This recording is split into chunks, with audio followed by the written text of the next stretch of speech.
Ceci est un livre audio autogénéré par Google. Introduction générale. Définir l'immersion. Le dictionnaire définit l'immersion comme les actions de plonger un corps dans un liquide. Appliqué à l'enseignement et à l'apprentissage, ce mot n'est apparu comme terme didactique dans le lexique français que vers 1690, Robert Dictionnaire historique. Ainsi décrit-il de manière métaphorique le fait de se retrouver dans un milieu étranger sans contact direct avec son milieu d'origine, Larousse 2004. À ce titre, on l'associe assez facilement à l'enseignement-apprentissage des langues vivantes, le plus souvent. Si l'on extrait ses caractéristiques sémantiques les plus saillantes, on s'aperçoit que l'immersion se constitue autour de la relation asymétrique d'un ou de plusieurs individus et d'un milieu qui ne leur est pas familier, et dont le contact est le résultat d'un déplacement géographique.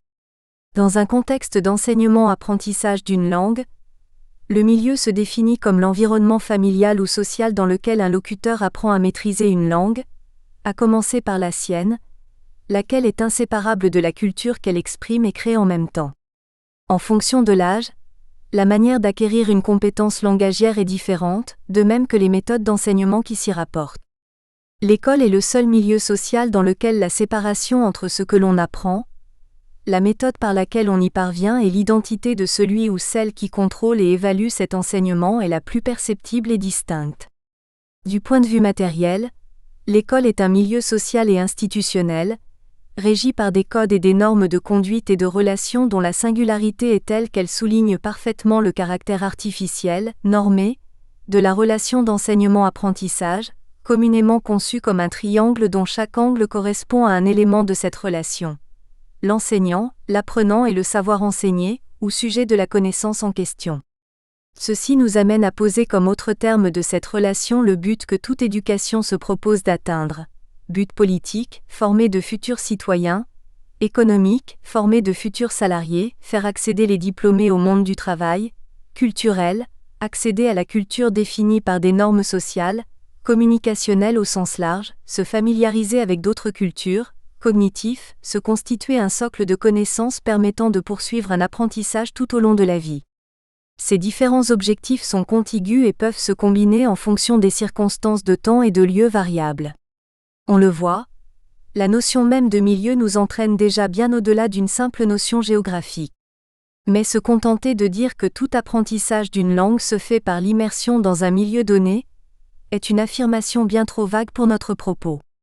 Si nous avons pu en dégager de manière bien sommaire certains traits significatifs tels que l'association de l'apprentissage au milieu, au but recherché, certains éléments fondamentaux s'y ajoutent. L'un d'entre eux est le déplacement, l'autre en est l'expérience. L'immersion instaure une relation asymétrique entre un apprenant et la langue-culture qu'il désire s'approprier. Cette asymétrie se justifie par les conditions mêmes de sa mise en œuvre, qui suppose un déplacement et une dilution de l'élément enseignant dans le triangle pédagogique. En effet, il ne revient plus à un enseignant ou à une équipe pédagogique circonscrite à l'école en tant que lieu institutionnel, d'assumer l'entièreté de la tâche de transmission du savoir, mais au-delà, au milieu qui accueille l'apprenant en situation d'immersion. S'ensuivent quelques corollaires importants qui donnent à l'immersion toute son originalité. En premier lieu, une telle dilution s'accompagne d'une dilution du contrôle normalement associé au processus d'enseignement-apprentissage en milieu scolaire, et donc l'autonomie de l'apprenant s'en retrouve de facto plus grande. En second lieu, l'apprentissage et l'acquisition s'effectueront en s'appuyant davantage sur les acquis de l'expérience au contact de la langue culture hôte. Mais comment peut-on définir l'apprentissage par expérience ?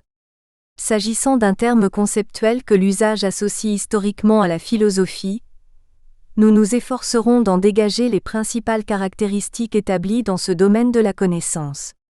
L'expérience désigne avant tout le fait d'éprouver quelque chose, considéré comme un enrichissement de la connaissance par l'ensemble des acquisitions de l'esprit au contact de la réalité. Le dictionnaire précise aussi que l'on trouve l'un de ses premiers emplois sous la plume de Montaigne en 1580. En tant qu'elle est conceptuellement liée à la représentation du monde par la connaissance, elle pose le problème du siège de cette connaissance. S'acquiert-elle par l'intermédiaire des sens ? est-elle logée dans la pensée en tant que capacité innée seule fondée à discriminer ce qui relève de la vérité ou de la fausseté du produit de l'expérience. C'est ce que Descartes met au cœur de sa conception philosophique du cogito. Immersion, apprentissage et expérience. Je désire que vous remarquiez la différence qu'il y a entre les sciences et les simples connaissances qui s'acquièrent sans aucun discours de raison, comme les langues, l'histoire, la géographie, et généralement tout ce qui ne dépend que de l'expérience seule. Dans cette citation, Descartes définit entre autres l'apprentissage des langues comme ressortissant de l'expérience seule. Selon lui, il n'existe que deux manières d'atteindre à la connaissance des choses de la nature, l'intuition ou lumière naturelle, et la déduction par laquelle nous comprenons toutes les choses qui sont la conséquence de certaines autres. Toutes deux sont des propriétés de la raison, qui bien utilisées permettent d'atteindre la vérité, de bien juger et de distinguer le vrai du faux. Par là même, le but de toute méthode est de soumettre l'apprentissage à l'empire de la raison. L'expérience est un acte que l'on peut définir de la manière suivante. D'une part, elle accompagne l'apprentissage grâce à la mise en œuvre de la méthode, comprise comme succession d'étapes. D'autre part, elle comporte une forte dimension subjective, affective, au sens large du terme, que toute acquisition de connaissances induit dans l'esprit de celui qui apprend. Pour Descartes, la mise au point de la méthode est l'occasion de se libérer de l'emprise de l'école et de la férule du maître. S'il est important de prendre appui sur l'industrie de notre entendement, mieux vaut entreprendre cette démarche soi-même, car le précepteur arrive souvent trop tard pour pouvoir corriger le résultat du préjugé, de l'erreur et de la superstition chez l'élève. Si Descartes se considère comme résolument autodidacte, s'il met l'élève au centre de l'apprentissage dans la mesure où il lui revient de construire cet apprentissage en s'appuyant sur les qualités présentes en tout un chacun, il considère comme fondamental de faire débuter l'enseignement sur l'expérience disponible, à savoir les œuvres de nos mains.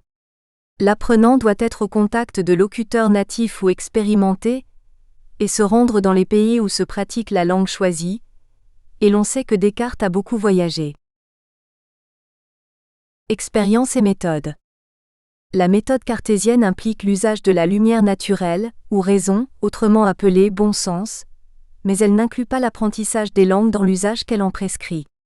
Il est vrai que le langage n'a pas fait l'objet d'investigation de la part de Descartes, dans la mesure où parler semble si naturel à l'homme qu'il le fait sans jamais se poser de questions tout au long de la durée de cet apprentissage de la langue.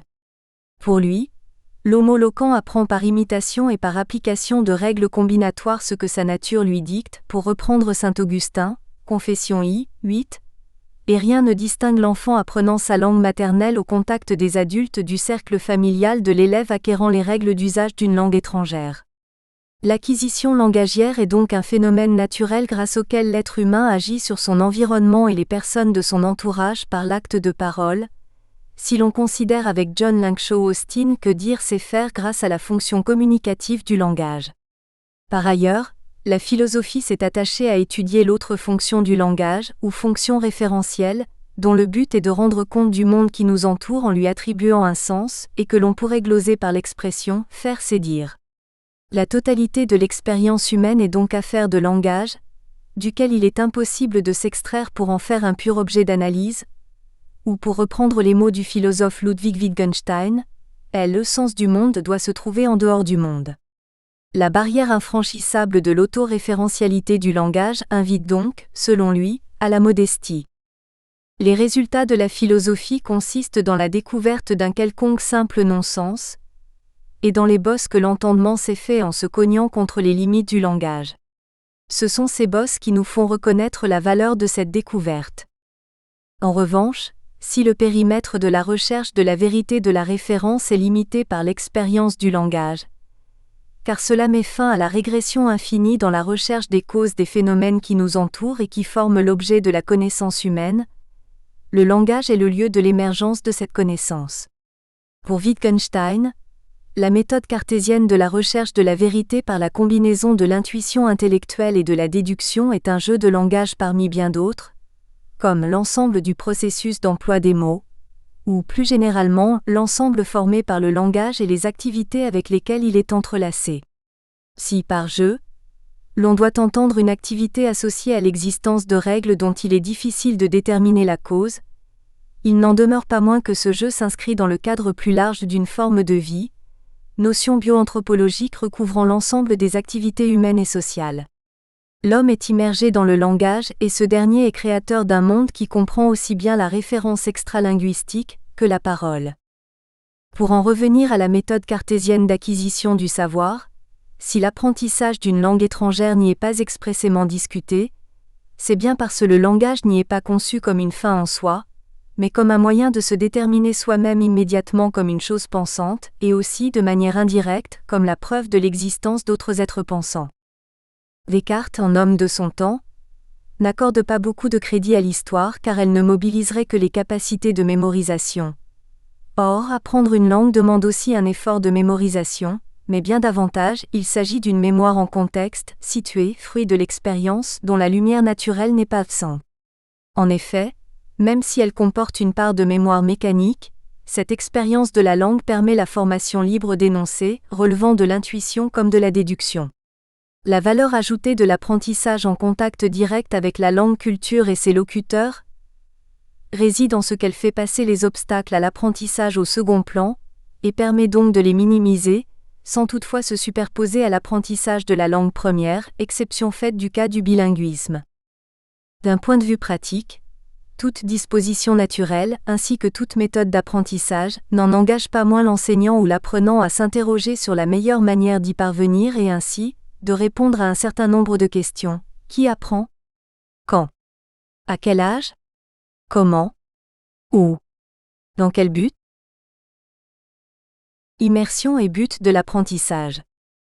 L'Antiquité romaine donne de nombreux exemples d'apprentissage de langue par contact direct et prolongé, avec un précepteur-locuteur natif, grec, dont la tâche était d'inculquer suffisamment de rudiments de sa langue, de manière à ce que son élève puisse faire un séjour prolongé en Grèce au contact des meilleurs philosophes et sophistes du moment. Malgré la tutelle imposée par Rome, la Grèce n'en demeurait pas moins le centre de la connaissance, de la culture et de son rayonnement. La langue grecque était la langue des élites cultivées, celle qui se préparait à gouverner l'Empire. Voilà comment, pourquoi, et dans quel but on l'apprenait, comme ce fut le cas d'autres langues dominantes à d'autres époques. Le grec était une langue dominante culturellement, le latin la langue de l'Empire puis de l'Église et des clercs. C'est la raison pour laquelle ces deux langues sont demeurées langues d'éducation dans l'Europe universitaire et savante pendant plusieurs siècles. Mais, n'étant plus que des langues véhiculaires du savoir universitaire, elles pouvaient être apprises partout. Les langues vivantes, quant à elles, étaient toujours transmises par leurs locuteurs, précepteurs ou gouvernantes des classes aisées ou au sein d'une famille bilingue ou biculturelle, le où et le quand. La justification d'un tel modèle d'enseignement réside dans le contact direct de l'apprenant avec une langue authentique, et dans l'acquisition d'une culture à laquelle la langue est attachée. La question est moins anodine qu'il n'y paraît, selon le regard que l'on porte sur la langue et son utilisation. Deux visions s'opposent, bien qu'elles ne soient pas fondamentalement incompatibles. La première, d'inspiration utilitariste, considère la langue comme un outil, dont la maîtrise permet d'accomplir des activités politiques, économiques, commerciales, diplomatiques, etc. La seconde associe la langue à la culture qu'elle représente, en tant qu'elle est la conjonction d'un phénomène naturel et d'une création collective. Cette vision humaniste a présidé à la création du concept de langue-culture, adopté depuis quelques décennies dans les milieux scolaires et universitaires en France. Or, ces deux points de vue ont ceci de semblable qu'ils envisagent l'enseignement-apprentissage en fonction d'un but. Ils ne divergent que dans la priorité qu'ils lui attribuent et qui est inhérente à l'usage même de la langue. En effet, de la même manière que nous disons toujours quelque chose au sujet de quelque chose, nous orientons notre apprentissage en fonction d'un but, immédiat ou lointain. On peut vouloir apprendre une langue étrangère pour exercer une activité professionnelle et se cultiver, même si le « et » n'est pas obligatoire. Le but, le télo de l'apprentissage se confond ici avec la motivation qui anime tout apprenant. En revanche, privilégier l'une ou l'autre de ces orientations aura des conséquences importantes sur le contenu et la méthode d'apprentissage en milieu scolaire, car le concept d'immersion a également été adapté à un tel environnement sous la forme de dispositifs basés sur l'intensité, la durée de l'exposition à la langue cible, ainsi que la manière dont se déroule cette exposition, éléments ayant fait l'objet de réflexions de type didactique.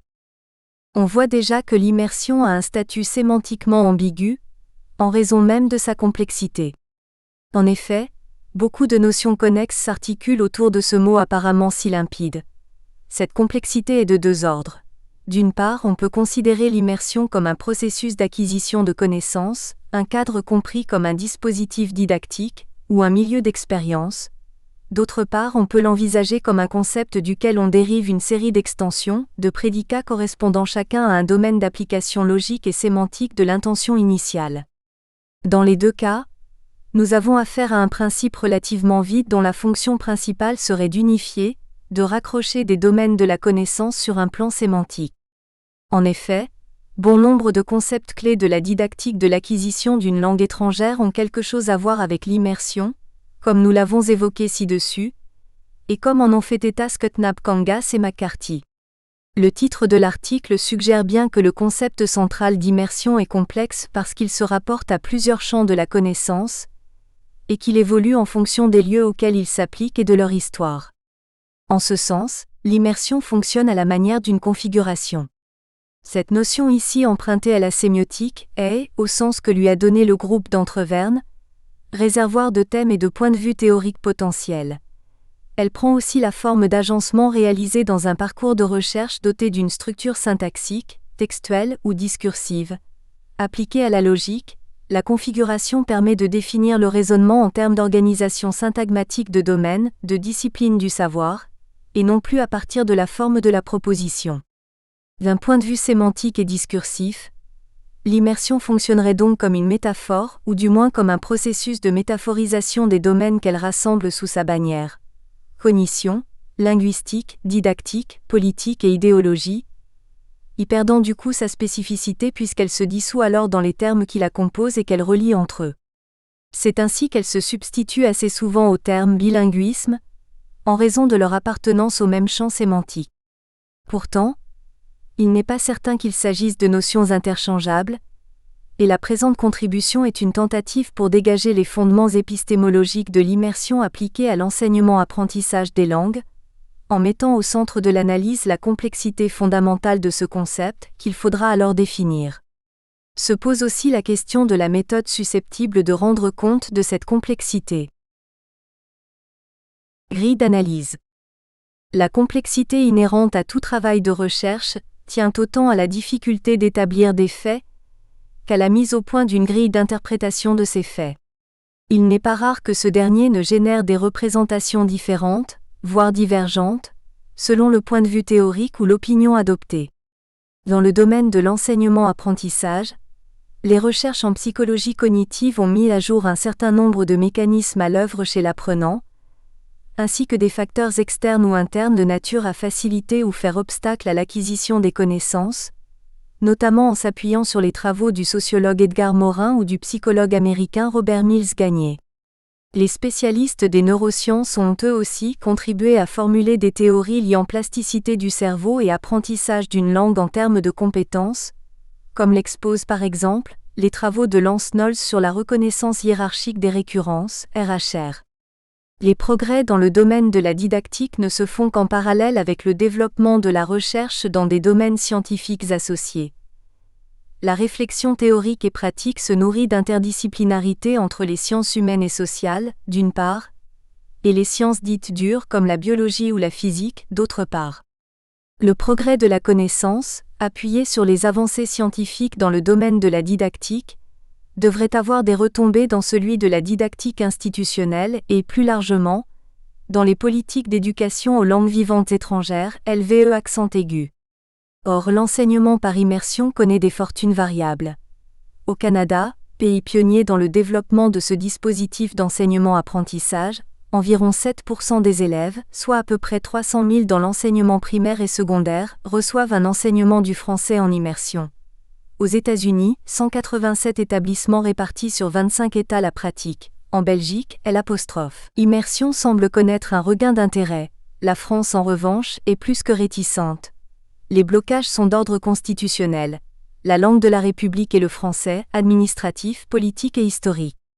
Le développement de l'enseignement des langues par immersion a ses détracteurs comme ses turiféraires, mais les oppositions les plus tranchées se situent dans l'arène politique, au sens large du terme, car l'enjeu n'est donc pas uniquement scientifique.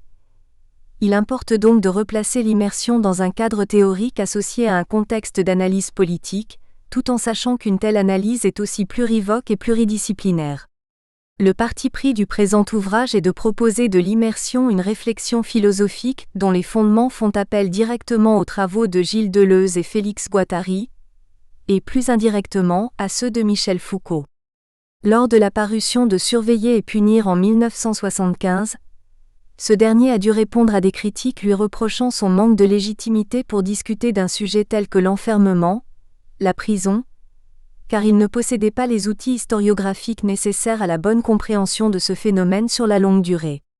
Foucault eut l'outrecuidance de répondre que le regard que le philosophe porte sur des phénomènes sociétaux individuels et collectifs avait ceci d'original, qu'il les prenait dans le mouvement qui les caractérisait. À travers la longue durée, le philosophe étudiait le rapport du phénomène à l'idéologie et à l'institution du pouvoir, qu'il s'agisse de folie ou de prison. L'histoire de la pensée fournit à l'analyste des foyers d'expérience, représentés par l'archive. Cette dernière se suffit à elle-même et se substitue à l'expérience en soi, ou le récit que l'historien en fait, parce qu'elle participe de l'émergence d'un savoir sur l'histoire. De là, il en résultait pour Foucault que l'historien n'avait aucun primat sur l'histoire. Bien qu'il revint sur cette prise de position en l'atténuant dans son cours du Collège de France en 1983, Foucault maintient que la tâche de la philosophie est de dire qui nous sommes, ce que nous sommes aujourd'hui dans notre présent et notre actualité. Et c'est à partir de ces foyers d'expérience individuelle et ou collective que le philosophe interroge les institutions étatiques, et non l'inverse. De la même manière, le phénomène de l'immersion, expérience limite en France, interroge l'institution éducative sur ses présupposés et ses finalités politiques et sociales. S'il y a blocage, cela signifie que c'est dans l'appareil d'État qu'il faut en trouver l'origine et l'expliquer. S'il y a continuité entre le plan de l'expérience et celui de l'analyse chez Foucault, c'est dans la réflexion élaborée par Deleuze et Guattari au fil des années et des publications communes, que l'on peut en trouver l'expression la plus radicale et la plus imagée. Au foyer d'expérience foucaldien répond le concept de pli, travaillé par Deleuze des différences et répétitions, 1968. Ce concept est inséparable de celui de plan d'immanence, lieu de formation des concepts et domaine privilégié de la philosophie. Contrairement à ce qu'il nomme plan d'organisation, qui structure et ordonne la pensée et lui impose la loi de la causalité, une genèse et un développement encadré et tout principe relevant de la transcendance, le plan d'immanence est un lieu chaotique où se rencontrent des singularités, des expériences, des processus de subjectivation dans un temps flottant non déterminé dans la durée, dans un espace multidirectionnel, dans des relations fugaces et multiples. L'émergence de concepts est liée à la pure contingence, au contexte, qui ne se répètent pas forcément mais créent des points de jonction aléatoires et construisent un objet de manière non linéaire là où on ne l'attend pas forcément. La pertinence de cette analyse tient à ce que l'émergence en science est un phénomène complexe, que l'histoire qui en est faite a posteriori réduit à un récit linéaire à but explicatif. Il y a fort à parier que ce n'est pas ainsi que les choses se passent, et que les détours, errements, ainsi que les obstacles politiques et sociétaux contribuent à la complexité de tout champ disciplinaire. Il en va ainsi de la didactique des langues cultures et du phénomène de l'enseignement par immersion. Ce dernier, bien qu'héritier d'une assez longue tradition historique, s'est constitué comme question à plusieurs moments de l'histoire des sociétés occidentales, et presque toujours en lien avec la notion de pouvoir politique et institutionnel. Première partie, bilan historique, état des lieux. L'immersion en tant que pratique éducative est une notion ancienne, même si le terme ne lui a été appliqué que plus tardivement. En tant que réservoir de signification et d'application disponible, elle s'est adaptée aux évolutions historiques, politiques, économiques et didactiques. Elle n'a pas eu le même impact en fonction des pays et de leur situation. Afin d'avoir une vision générale de la mise en œuvre de ce concept, il importe d'en dresser un bilan qui doit rendre compte des multiples niveaux d'analyse que l'immersion a suscités. L'on peut sommairement en dénombrer 3, qui feront l'objet de la première partie du présent ouvrage. Le niveau diachronique, qui permet de voir en quoi l'immersion s'est développée parallèlement à la constitution de la didactique des langues cultures comme discipline, le niveau synchronique, qui peut rendre compte de la manière dont différentes problématiques pluridisciplinaires ont fait de l'immersion un objet d'étude. Ce niveau concerne les interactions de disciplines telles que la psychologie cognitive, les neurosciences, la pédagogie, la sociologie ou la réflexion politique. C'est dans ce cadre que l'on pourra étudier le lien constitutif qui existe entre didactique des langues et interdisciplinarité, comme fondement de l'émergence de ce champ de recherche qui construit les bases de sa scientificité. Enfin, au niveau des représentations, l'immersion construit des figures symboliques de l'homo loquens au gré de l'histoire et de la place que les sociétés donnent aux langues.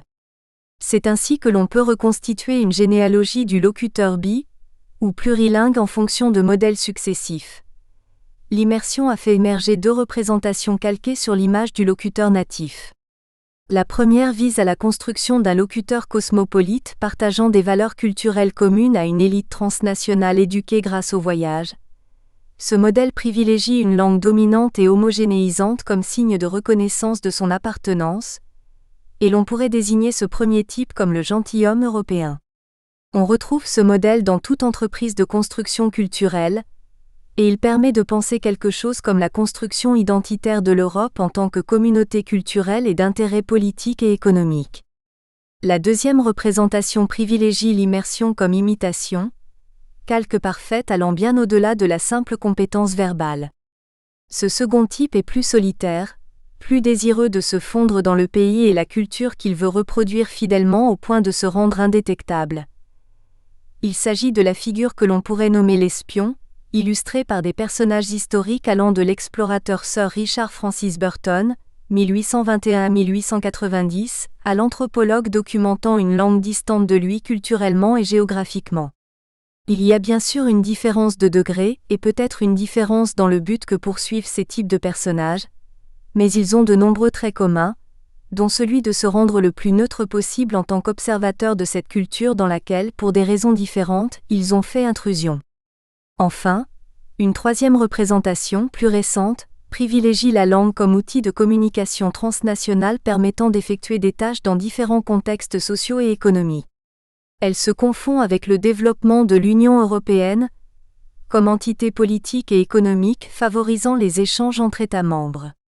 Le niveau d'acquisition des compétences est évalué selon une grille adaptée à tous les contextes de communication langagière, échelonnée de A0.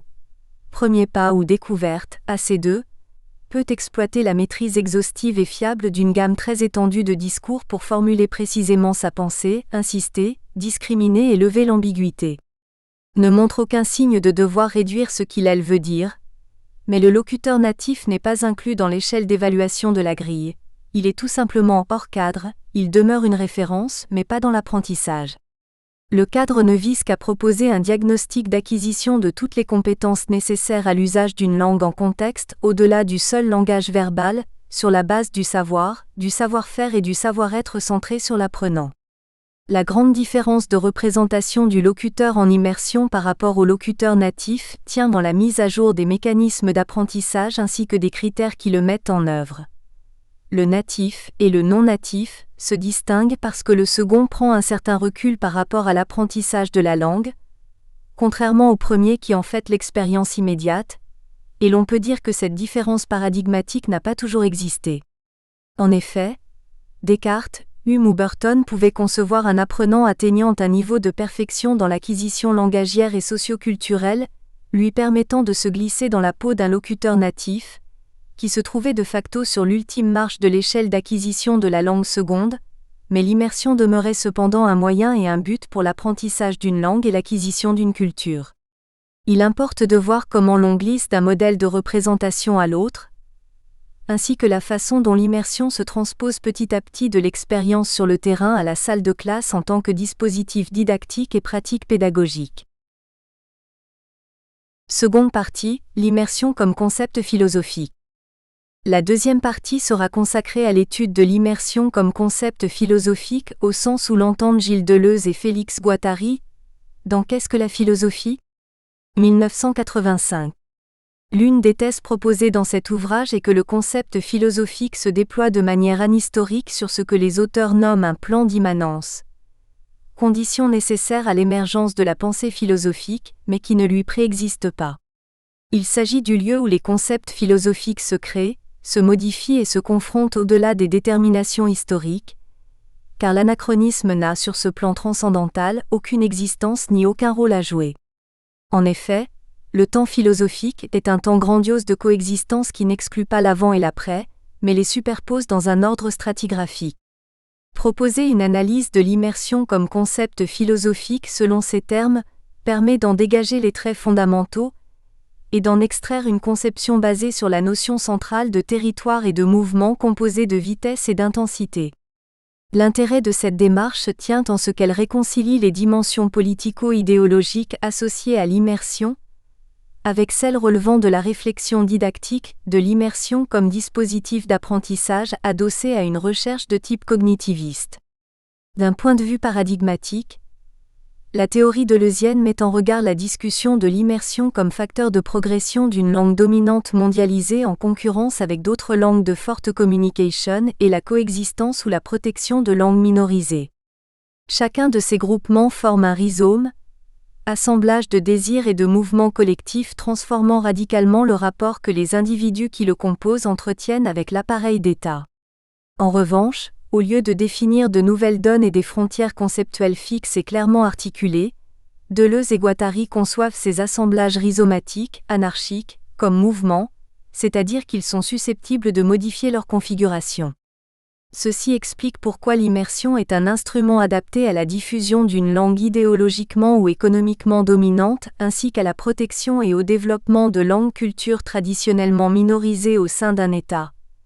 Dans les deux cas, le rhizome est transfrontalier, mine la langue dominante de l'intérieur grâce à l'apparition de dialectes et de discours différents.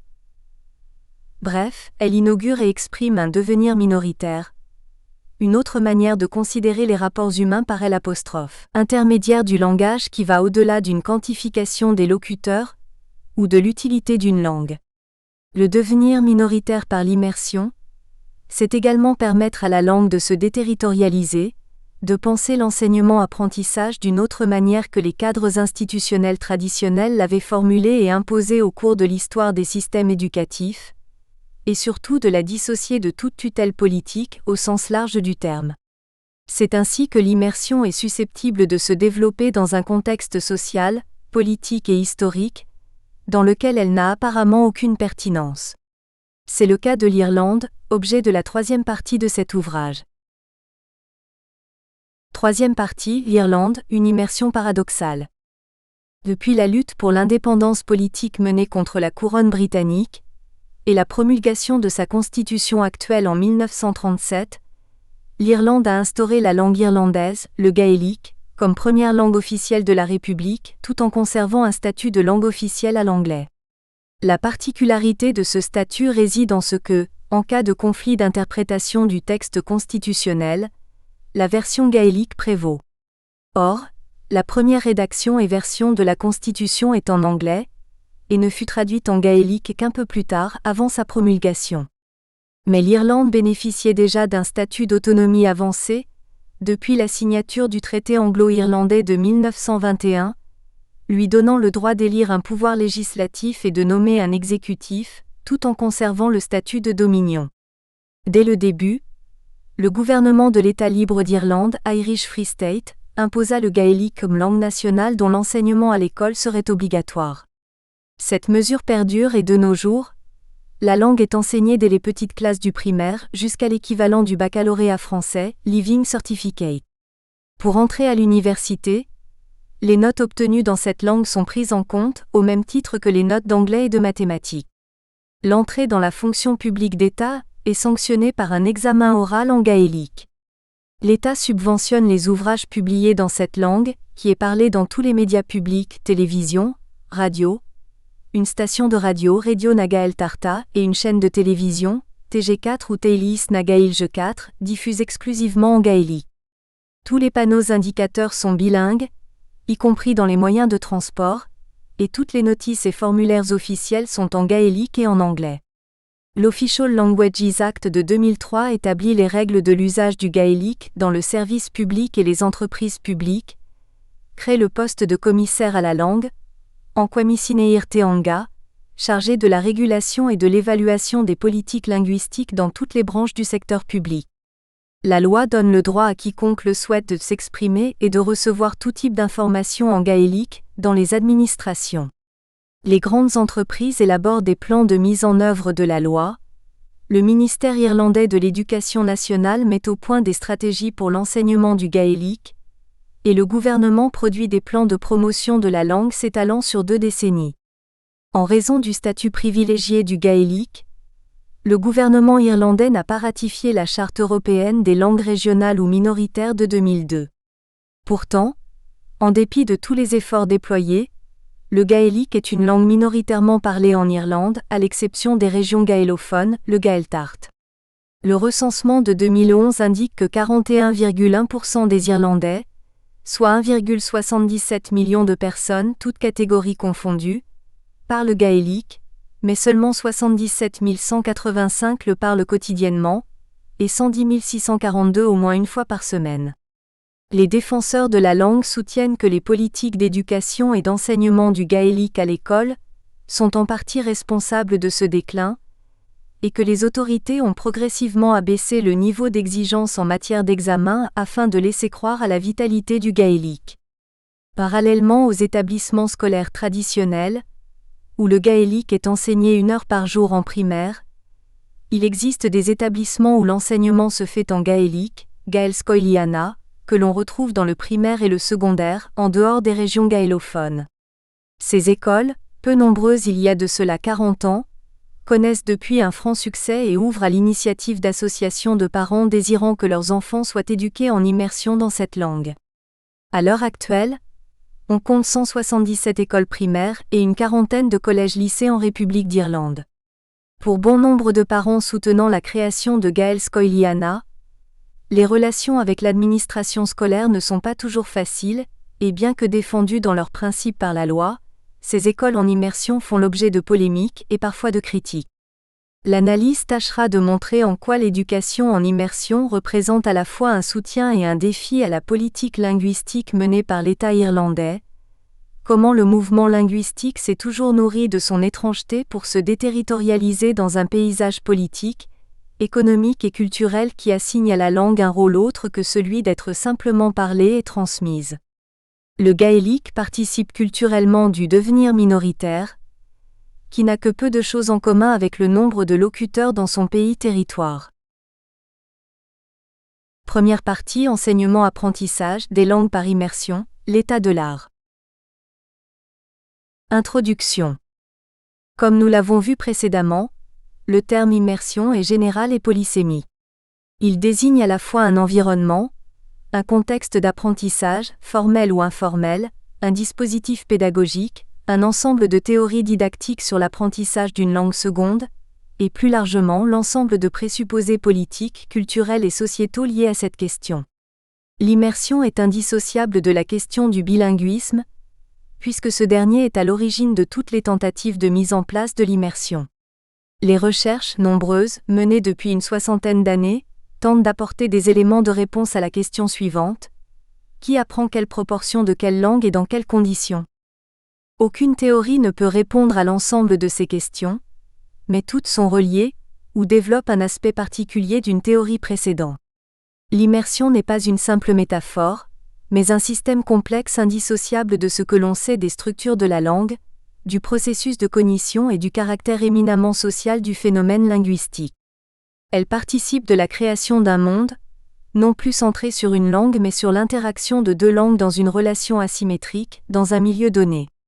À elle seule, elle rassemble les traits caractéristiques de tout agencement, les similitudes, la complémentarité des éléments constitutifs, la multiplicité des points de vue et perspectives possibles. Et que pose la théorie de l'acquisition d'une langue seconde en relation avec l'immersion? 2 postulats dominent la discussion scientifique. Tout d'abord que l'apprenant est un moi individuel, dont l'intériorité se constitue à travers ses interactions sociales, son développement cognitif, ses performances en tant qu'être parlant. Ensuite, qu'à ce titre, c'est par l'observation de ces interactions que l'on va déduire le processus de construction mentale par lequel l'acquisition de la langue seconde s'opère, et que l'expérimentation quantitative a valeur de preuve. Enfin, que c'est la réunion d'une série complexe d'interactions et de critères d'apprentissage qui explique l'acquisition langagière. Cette complexité est suffisamment grande pour autoriser un jeu, un agencement changeant de critères et de modalités variables selon les individus, et selon les phases de développement cognitif de chacun. En somme, aucune théorie ne prétend résumer, ni englober les autres pour fournir une explication unique et définitive sur ce processus d'acquisition et ses relations avec l'immersion. En revanche, certaines se complètent et s'associent avec des expériences pédagogiques de terrain pour dessiner une cartographie plausible de ce que signifie apprendre une langue en immersion et éventuellement, devenir bilingue. C'est là qu'interviennent les études bilan, dans le but de décider de la validité du système d'apprentissage par immersion, de ses avantages ou de ses inconvénients. Au-delà de la portée scientifique de ces recherches-actions, il faut s'interroger sur les a priori qui président à leur mise en place. Ne sont-elles pas guidées par le désir de démontrer un point de vue plus largement politique ? Comment départager la neutralité de l'engagement dans une recherche militante, qu'il s'agisse d'encenser ou de décrier l'immersion ? Si la neutralité absolue n'existe pas, il est toujours bon de savoir que toute affirmation en la matière est nécessairement celle d'un point de vue. Dans cette première partie, nous nous efforcerons de présenter les différentes facettes de ce qui constitue le phénomène de l'immersion, qui recoupe par bien des points les problématiques du bilinguisme, voire du multilinguisme. Nous nous intéresserons aux points suivants. Tout d'abord, la manière dont les différentes approches en matière d'acquisition d'une langue étrangère ou seconde abordent la question de l'individu apprenant, les mécanismes mis en œuvre dans le processus d'acquisition de compétences langagières en L2, ou comment l'apprenant est capable de voyager mentalement dans une langue seconde, se repère dans ses structures et s'en approprie le sens, autrement dit, de quelle nature est son bagage. Nous examinerons successivement les théories cognitives et la manière dont elles relient les capacités internes de l'apprenant aux conditions externes de l'apprentissage dans le processus d'acquisition, et le regard particulier qu'elles portent sur l'intériorité de ce processus. Puis, l'examen de l'apport des neurosciences, qui permet de cartographier les processus cérébraux rendant compte de l'impact de l'apprentissage d'une langue seconde sur le développement mental. Enfin, la manière dont l'apprentissage se nourrit des interactions psychologiques entre le sujet apprenant, facteurs internes comme la motivation par exemple, et le milieu d'apprentissage. Groupe, classe, pairs, enseignants qui constituent des dispositifs à part entière.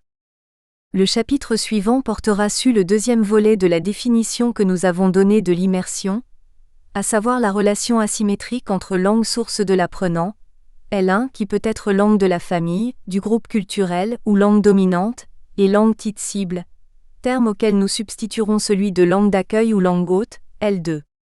L'hypothèse de départ est que cette asymétrie, qui coïncide avec l'entrée de l'apprenant dans une langue qui peut lui être inconnue, ou connue à des degrés divers et selon une grille de représentation susceptible de se modifier au fur et à mesure que se fait l'apprentissage, correspond à une phase de construction de la salle de classe en tant que dispositif d'apprentissage autour de la langue et non l'inverse. Seront ainsi examinées les différentes modalités de réduction de l'écart entre L1 et L2, mises en œuvre dans différents endroits du globe, sans toutefois aspirer à l'exhaustivité. Nous nous intéresserons en particulier à tous les facteurs descriptifs de l'intensité de l'exposition à la langue L2 et d'un dispositif propre à combiner apprentissage et usage de la langue dans un contexte aussi imitatif de la réalité extrascolaire que possible, l'EMIL. Enfin, le troisième chapitre étudiera la langue L2 en tant qu'environnement culturel et milieu d'accueil dans lequel l'apprenant et l'enseignant se rendent en fonction de désirs, de motivations différentes. La question de l'attirance vers la culture que véhicule la langue L2, et ses relations avec celle de la L1, sont au fondement de l'éducation dite humaniste. C'est la raison pour laquelle de nombreux systèmes éducatifs associent compétences langagières et études des arts, de la littérature, de l'histoire dont elle se fait l'expression. Cet aspect culturel se décline de plusieurs manières dans le processus d'enseignement-apprentissage par immersion. Connaissance de l'autre relationnel et communicationnel, rôle de l'interculturalité dans l'acquisition de la L2, présupposés politiques, statut des langues dites minoritaires, identité culturelle, le multilinguisme comme facteur de stabilité, promotion de la paix par la connaissance de l'autre, culture scolaire et institutionnelle, comment les différents systèmes éducatifs envisagent la langue culturelle d'eux. Ceci nous conduira à un examen de la manière dont le système scolaire, et avec lui, le dispositif pédagogique, s'efface au profit du contact direct de l'apprenant, devenu sujet parlant, et de la langue d'accueil en situation d'immersion réelle. Quel sujet apprenant ? La question de savoir qui apprend, et selon quelle modalité, n'est pas nouvelle. Le sujet comme fondement de la connaissance a entretenu le débat philosophique depuis Platon et le Ménon. Y a-t-il en chaque individu des connaissances innées, dont le but de l'éducation serait de les faire émerger à la surface de la raison? Qu'est-ce qu'un sujet apprenant ? Certains philosophes, dont Descartes, imaginent une division très nette entre un sujet doté d'un esprit, ou d'une âme, elle-même dotée de la faculté de raison, et le monde qui lui est extérieur, l'étendue. C'est de la capacité de l'esprit raisonnable à interroger le monde qui l'entoure, et qui lui est extérieur que la connaissance surgit. Ou peut-être n'apprenons-nous que par le truchement de nos sens, comme le pensent Hume et Locke ? Comment se fait la synthèse des données produisant alors une connaissance stable, donc transmissible ? Ne sommes-nous que la somme de nos sensations et des processus cérébraux qui traitent les données que les sens amènent au cerveau ? Point de vue strictement matérialiste, faisant de ce moi une illusion produite par le corps ? Y a-t-il quelque chose que l'on puisse nommer pêle-mêle, une âme, un esprit, une conscience, un moi ? Un jeu parlant et agissant, siège des émotions issues de la sensation et du travail de l'entendement, hypothèse idéaliste ? Quelle perspective adopter ? D'une part, que le sujet, le moi pensant prenne l'ascendant sur l'étendue et assigne à chaque objet qui le compose son existence, sa place et sa fonction, le cogito cartésien, ou que l'objet, la chose du monde, reflétée et synthétisée dans la conscience qu'elle emplit, conditionne la manière dont le monde apparaît à ce moi un peu dépersonnalisé une fois opérée la réduction. Point de vue phénoménologique de Husserl. Comment se construit ou s'expérimente le rapport au monde ? Quelles sont les manières d'être au monde ? La somme des interrogations excède de loin les réponses que l'on croit certaines, et il subsiste encore bon nombre d'hésitations et de zones d'ombre dans ce rapport complexe qu'entretiennent langue, sujet, ou locuteur, ou moi, ou je, ou individu, référence extralinguistique, que les philosophes et les poètes appellent le monde, et pensée comme l'expose Merleau-Ponty. J'ai une conscience rigoureuse de la portée de mes gestes ou de la spatialité de mon corps, qui me permet d'entretenir des rapports avec le monde sans me représenter thématiquement les objets que je vais saisir, ou les rapports de grandeur entre mon corps et les cheminements que m'offre le monde.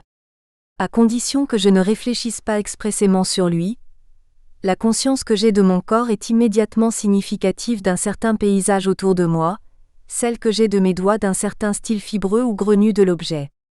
C'est de la même manière que la parole, celle que je profère ou celle que j'entends est prégnante d'une signification qui est lisible dans la texture même du geste linguistique, au point qu'une hésitation, une altération de la voix, le choix d'une certaine syntaxe suffit à la modifier, et cependant jamais contenue en lui, toute expression m'apparaissant toujours comme une trace, nulle idée ne m'étant donnée qu'en transparence, et tout effort pour fermer notre main sur la pensée qui habite la parole ne laissant entre nos doigts un peu de matériel verbal.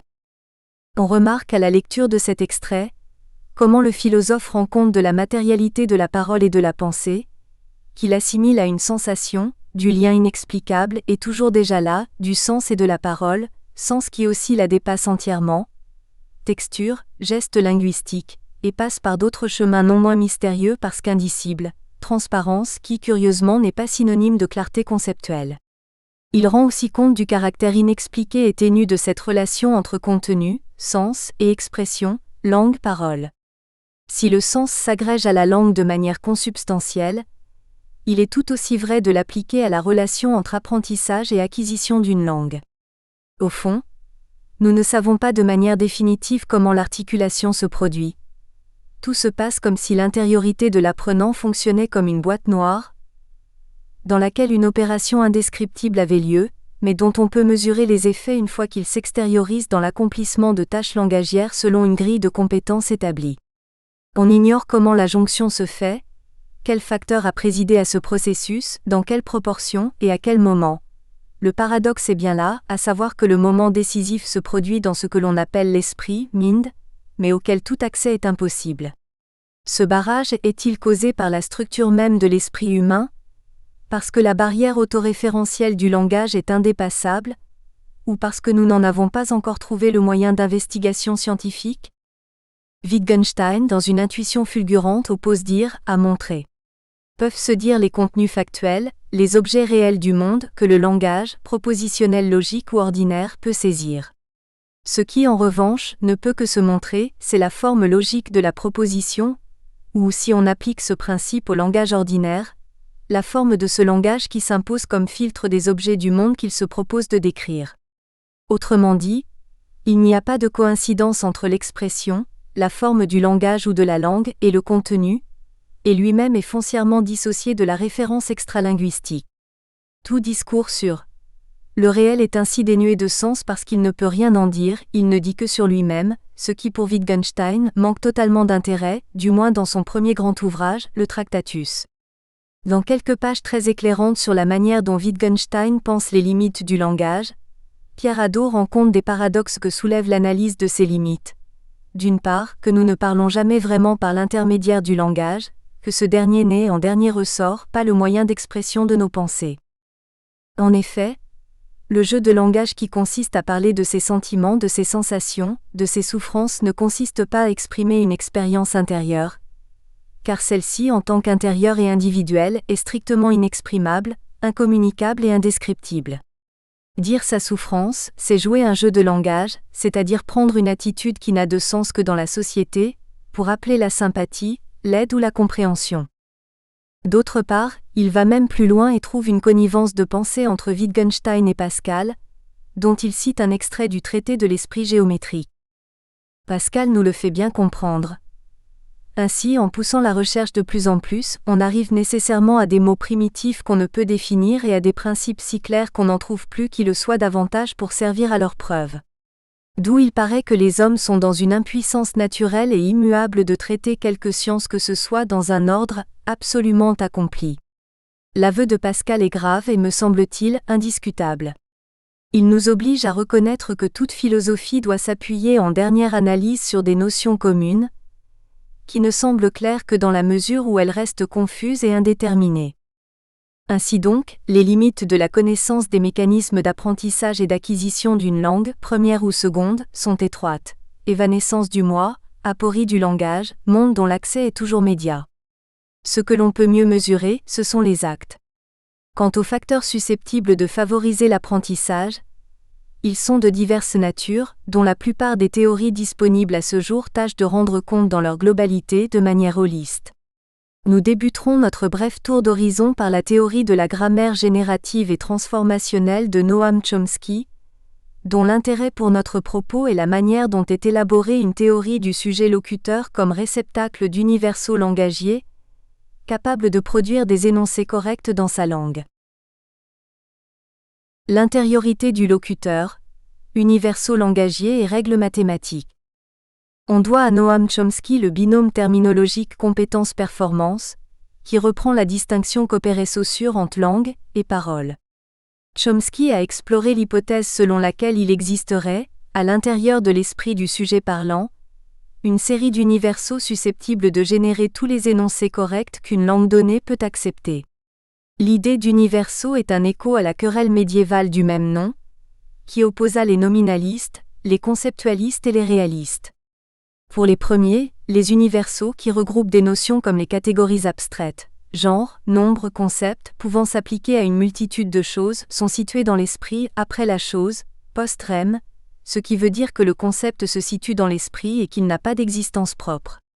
Pour les seconds, à chaque chose correspond un concept qui lui est immanent, in re, dans la chose. Quant aux derniers, ils accordent, conformément à la doctrine platonicienne des idées, une existence réelle autonome, intemporelle à ses formes, entre elles ou avant la chose. La querelle, essentiellement médiévale, n'a connu de résurgence récente qu'à la faveur de l'opposition entre Bertrand Russell, dont le dualisme n'admet que l'existence de deux classes, celle des objets du monde, produits de la sensation, et les universaux constitués de prédicats et de relations, forme de la proposition, et David M. Armstrong, plus immanentiste, pour qui le monde est l'ensemble d'états de choses pouvant être vérifiés par des moyens propres à la science. Dans la perspective linguistique de Chomsky, la question des universaux se pose de la... Nous espérons que vous avez apprécié cet aperçu. Pour continuer à écouter ce livre audio sur Google Play Livres, utilisez le lien dans la description de la vidéo.